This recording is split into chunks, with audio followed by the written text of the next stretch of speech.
दोस्तों, जिंदगी में हर कोई किसी न किसी रूप में दुख झेलता है।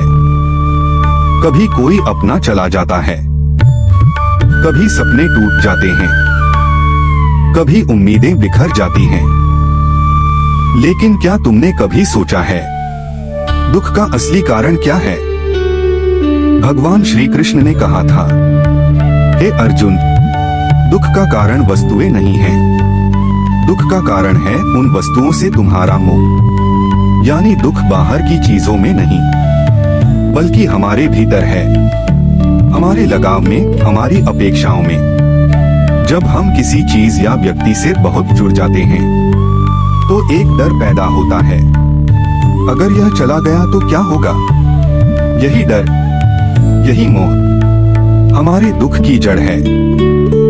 कृष्ण कहते हैं, जो हुआ वह अच्छा हुआ, जो हो रहा है वह अच्छा हो रहा है, जो होगा वह भी अच्छा ही होगा।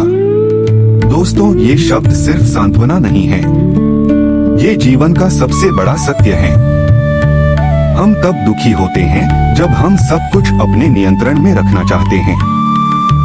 हम चाहते हैं कि हर बात हमारी इच्छा के अनुसार चले, लेकिन सच्चाई यह है, दुनिया हमारी इच्छा से नहीं, ईश्वर की योजना से चलती है।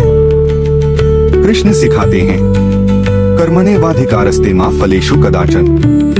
यानी तुम्हारा अधिकार केवल कर्म करने में है, फल में नहीं।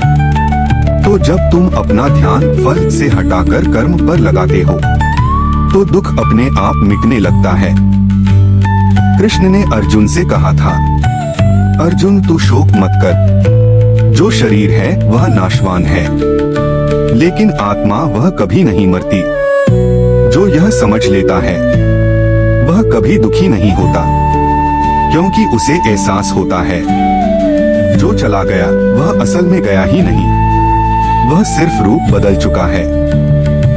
जब तक तुम चीजों को पकड़कर रखोगे, दुख तुम्हें पकड़कर रखेगा। छोड़ना सीखो, यही गीता का रहस्य है। अगर तुम जीवन के दुखों से ऊपर उठना चाहते हो तो कृष्ण के 3 नियम याद रखो। पहला, स्वीकार करो, जो है उसे स्वीकारो। दूसरा, कर्म करो, बिना फल की चिंता किए अपना सर्वश्रेष्ठ दो। तीसरा, समर्पण करो, परिणाम ईश्वर को सौंप दो। जब ये 3 बातें जीवन में आ जाएंगी तो दुख नहीं रहेगा, सिर्फ शांति और स्थिरता बचेगी।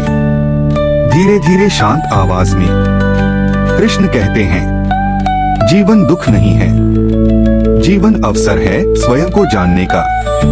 तो जब अगली बार जीवन तुम्हें दुख दे तो भागना मत, रुकना, समझना और मुस्कुराना, क्योंकि शायद वही दुख तुम्हें भगवान तक ले जाने वाला पहला कदम है।